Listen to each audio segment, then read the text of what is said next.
Good afternoon. Welcome, everybody. Thank you for joining us today once again. We have with us Ambassador Elayne Whyte Gómez of Costa Rica, who will brief you on the conclusion of the UN conference to negotiate a legally binding instrument to prohibit nuclear weapons. Ambassador Whyte, welcome. You have the floor. Thank you. Good afternoon. Welcome. I thank you for your presence here. Well, you already know the good news. The United Nations formally adopted the Treaty on the Prohibition of Nuclear Weapons. This is a historic moment for the international community. This is the first multilateral nuclear disarmament treaty to be concluded in more than 20 years. We have accomplished the mandate that the United Nations General Assembly provided the conference with to conclude as soon as possible this legally binding instrument to prohibit nuclear weapons. This process enjoyed the overwhelming support of the international community. More than 130 states participated in the conference, and over 100 non-governmental organizations participated as well. Needless to say that the presence of the victims of the atomic bombings in Hiroshima and Nagasaki and those also affected by nuclear testings throughout the world has been of vital importance for all the delegations. The treaty that we have adopted has not only complied with the mandate of the General Assembly to build a norm that strengthens, complements, and supports the existing architecture of the disarmament sphere. But it also has captured the aspirations of the overwhelming majority of those participating in the conference, including the civil society.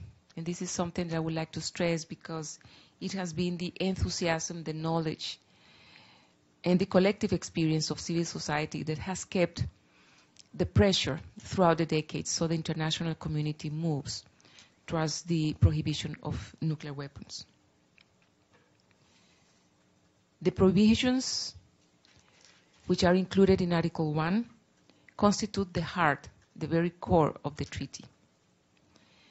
And they are intended to cover a full range of nuclear weapon-related activities.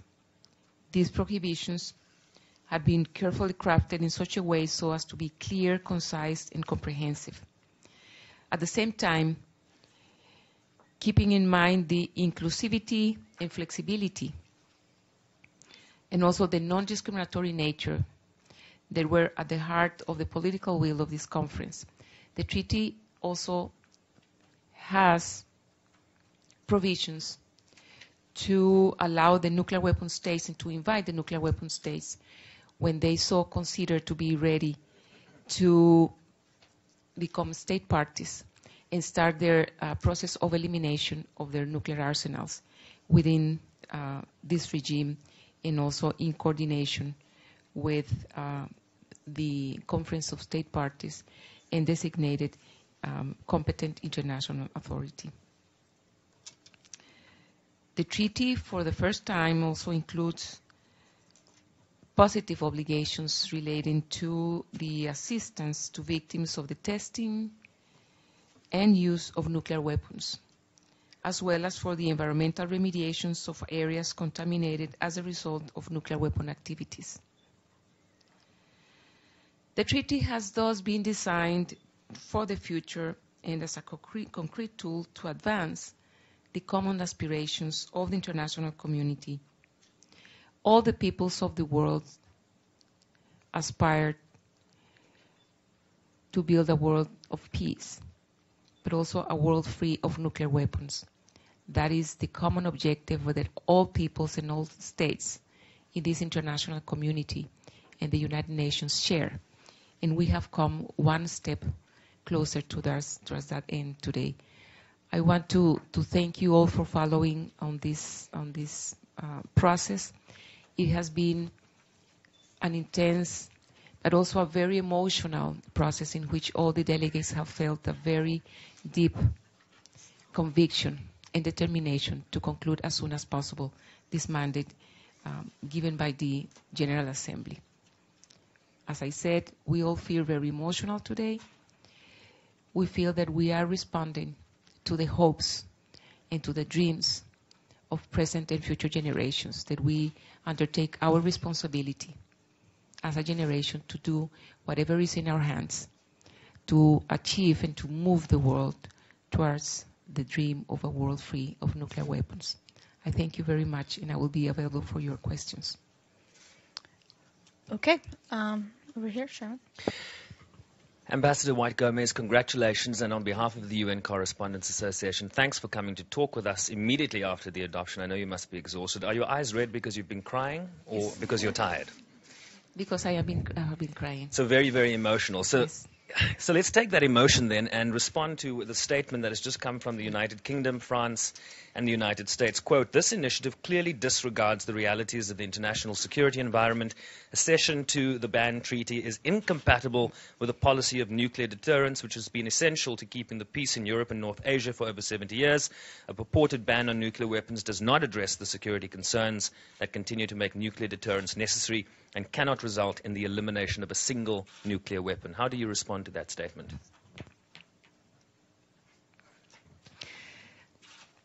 First of all, the strong belief is that it is the international order that created the UN Charter, a rules-based international order, what we strongly believe has kept peace in the world after 1945. It is by building norms and strengthening the international architecture, the institutional architecture, that we strongly believe that we will have a better world, a safer world. We are working toward that end, building norms, building institutions, building institutional architecture. Of course, if we only consider the current international situation to decide whether to act or not to act, you can always choose not to act. And you will be responsible not only for your action, but also for your non-action. But if we look back in history, several decades ago, when the Treaty of Non-Proliferation was negotiated and signed, it did not enjoy the large number of countries that are state parties today. It has taken decades to work on the universalization of this norm. And within those decades, there were changes in the international community that allowed for all the permanent members of the Security Council to become state members. So it was not something that was achieved in the first 5 years. And as I said, when there was a change in circumstances, there was the Treaty of the Non-Proliferation of Nuclear Weapons ready to serve as a cornerstone for the nuclear non-proliferation regime. So what are we doing? What are we seeing with this treaty? We are expecting that it's going to become, and it is going to enter into force as soon as possible. And as it is the case with all families, when there is a new member that is born into that family starts to interact with the newborn and the new arrived member to the family, in which they become a well-integrated family.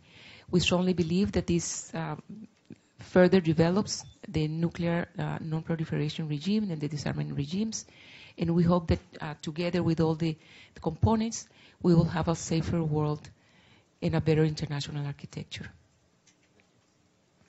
Yep. Thank you, Nizar Aboud, Al Madin Television. In the case of NPT, we have seen that those who were party in that treaty were discriminated against. For example, in the case of Iran, came under a lot of pressure, whereas when it came to Israel or other countries which are not members of NPT, they enjoyed the immunity by the international community for developing weapons clandestinely or openly, overtly, like in the case of North Korea. And they were immune from any accountability in this regard. How this treaty will be different in this case. If someone subscribed to it, and he will find himself obliged, whereas others will be immune. I think the first pillar of the political will of this conference has been to design a norm that is non-discriminatory, so that all states will be committed to the prohibition of nuclear weapons. The issue of non-compliance is the challenge for all the regimes, for all the normative regimes, the legal regimes. And that is the reason why most of the regimes have institutional arrangements that deal with the issues of follow-up, transparency, reporting, follow-up and oversight of compliance, and also to deal with cases of non-compliance. So it is that institutional arrangement, that is institutional architecture, that needs to take the political responsibility to act when there are instances of non-compliance.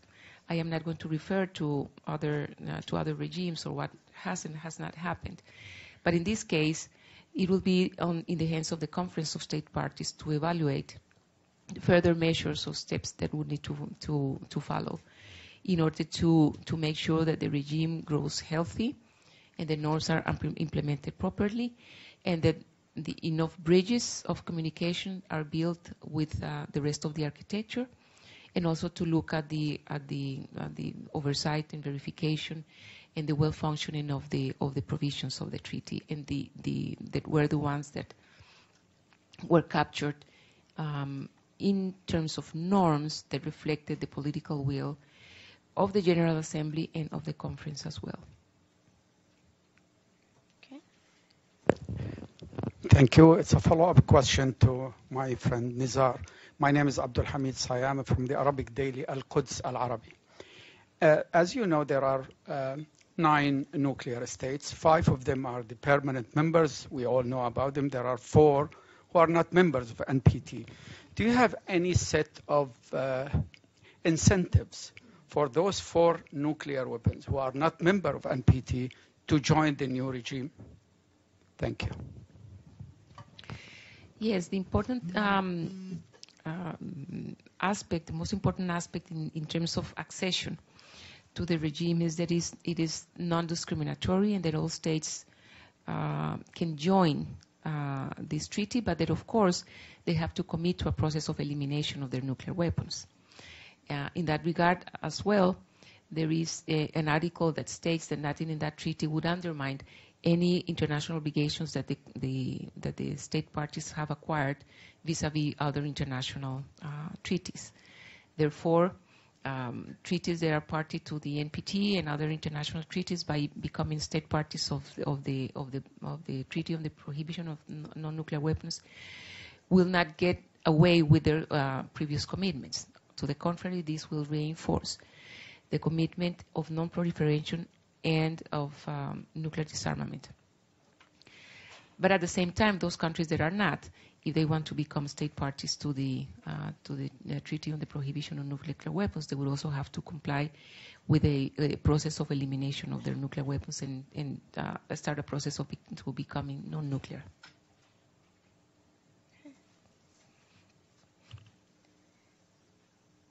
Hello. Congratulations. I know it's been a rough ride, but it's a very joyous occasion, I think. Can I ask a quick question about, I think you mentioned earlier Article 1 was at the heart of the treaty, and I know there was a lot of debate that we could listen to about the use or threaten to use nuclear weapons. Could you describe the significance of that in your view? And also, was it a reason that Netherlands decided not to join in the treaty? Could you elaborate on that a bit? Thank you. Yes, I thank you. I think for the case of the specific case of the treaties that the countries that have not participated, or in the specific case of the country that has not been able to vote in favor, I think they have taken the floor and explained, and it has been webcasted. So their position is already known, so I will not speak for them on their behalf. It is true that there was an important discussion about the inclusion of the issue of threat of use. So it was finally agreed by the conference that Article 1 should include a prohibition to use or to threaten to use nuclear weapons, in the understanding that the threat of use lies at the heart of the deterrence and the current security paradigms that were started after 1945, when the nuclear bomb and nuclear power was created.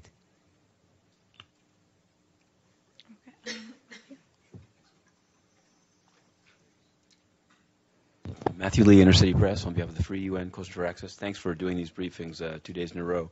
I did hear what Netherlands said, so I wanted to, rather than ask you to speak for them, they talked about their NATO obligations, which I guess is something up for them, but one of their critiques was that it's not verifiable. They said this treaty is not verifiable, it undermined its credibility. So, not asking you to speak for them, but what's your response to that? Do you believe that they're wrong? Is it in fact verifiable, and what steps could be taken in the future to make it so if it's not today? Thanks. Well, I think also the language in the treaty also speaks for itself. The measures that the conference decided to include in terms of verification are already stated in Articles 2 to 5. And also there was the additional function of the Conference of State Parties to further develop the regime and to further agree on additional measures they might consider to to complement the existing status quo. The most important aspect is that this treaty also has to be flexible. As I mentioned yesterday, the situation may vary according to the level of the disarmament of the nuclear program that is under under disarmament in the regime. So the regime needs to establish to have a well-established function in the institutional structure, so that they can adapt and take additional measures. They can take the form of additional protocols to the convention to deal with that in other specific cases. Over there in the back. Thank you.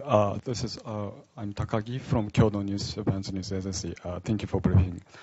Right after the adoption of the treaty, nuclear weapon states France, UK, and United States released a joint press statement, and it mentioned we do not intend to sign, ratify, or ever become party to it. Therefore, there will be no change in the legal obligations on our countries. So how would you react to it? I will say the same comment that I mentioned before, which is that the world changes and situations might change. It is the same situation that happened when some decades ago the NPT entered into force. And perhaps at that moment, nobody could imagine that all the members of the Security Council, the permanent members of the Security Council, were going to be state parties to the NPT. But as the world evolves and the international community evolves and geopolitics also evolve, we might see a change in circumstances that will allow current nuclear weapon states to decide to eliminate their nuclear weapons and become state parties, or become state parties and in that process also acquiring the obligation and the commitment to, in a process of cooperative disarmament, start a process of destruction of their stockpiles and becoming non-nuclear. Thank you very much for the opportunity and congratulations, of course. 2 questions. What is coming next after today's treaty? And my second question is, what is the importance of provision related to the victims in the treaty? Thank you very much.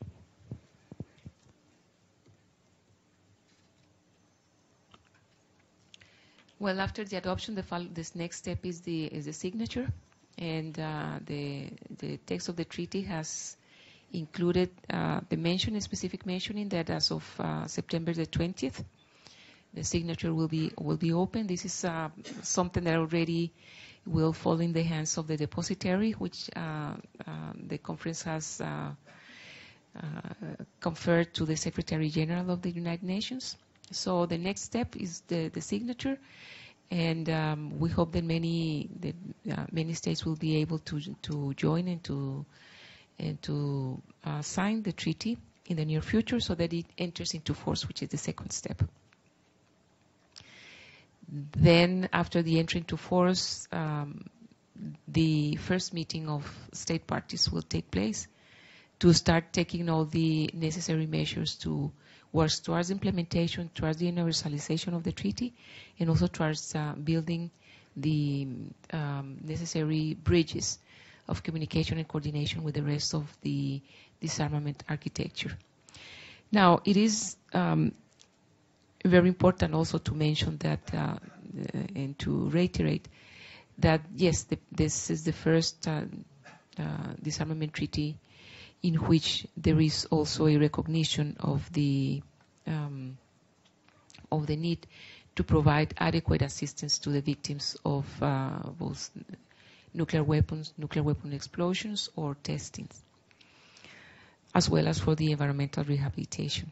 Of course, we hope that these provisions will not be needed in the future, because what we are trying to do with this treaty is to have a good international norm that will take us closer to the moment in which nuclear weapons are never used again under any circumstances.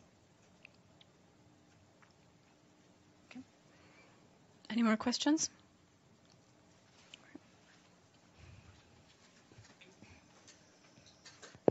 Yes, thank you, Stefano Vaccara for Radio Radicale in Rome and La Voce di New York.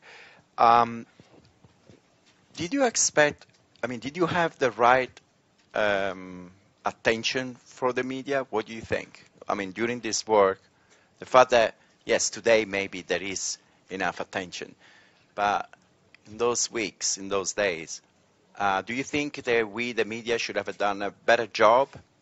And if we didn't, do you think that this actually didn't help the pressure of who is not participating? Because on the hand, no, they care what the attention of the world is about it. So do you have anything to tell us? I think you can play a very fundamental role now. You can follow the signature, follow the entry into force, and see how it evolves as a norm, and see how it evolves when the first conference of state parties is going to take place. I think that it is true that we did not, we were not as covered by the media when we were in the middle of the negotiations. At the same time, most of the sessions and the plenary sessions, at least, they were webcasted and were open.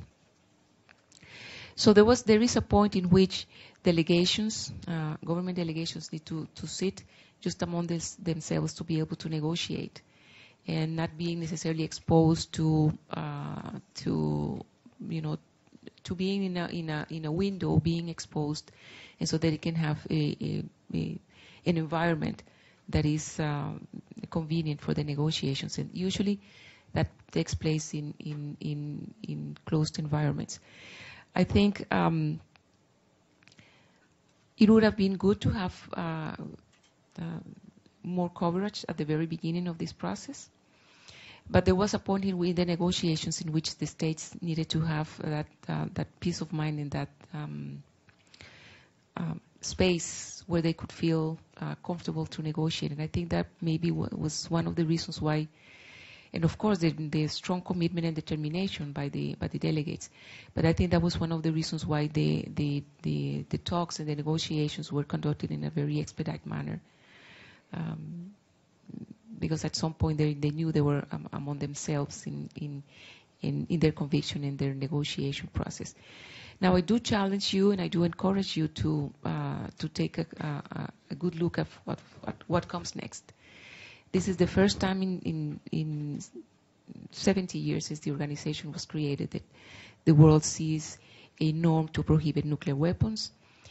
It is the first time that in international law, we can say that we have international law that covers all nuclear or weapons of mass destruction. That is a significant achievement for the international community, for the international architecture. We are expanding the legal and normative basis of the international community, and we have a norm that we hope that is going to influence the behavior of states, and of course the expectations of the international community as a whole. So we do expect that you play a very fundamental role as well in the future to see how this develops. Okay, last question over here. Yes, Sumire Kunieda, Mainichi newspaper. Many countries mentioned about the role of the hibakusha in this conference. And have you also affected personally by their testimony or any of your experience with them? And if so, how? Yes, we have to recognize that this initiative and this movement has a strong link to the humanitarian impact of nuclear weapons.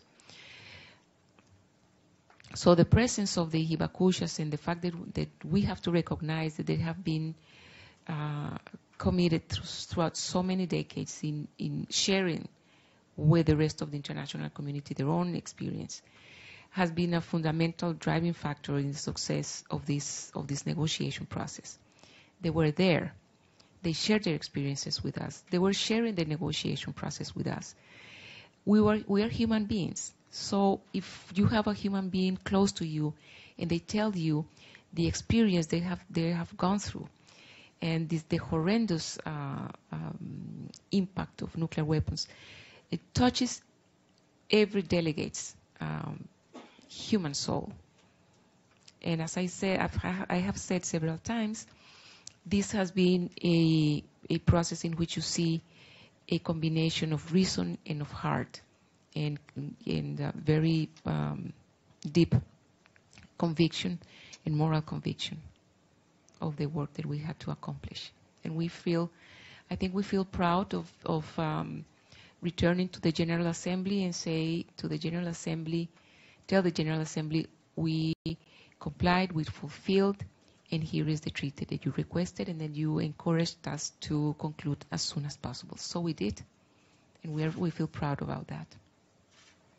Okay, I think that's all we have time for today. Thank you very much.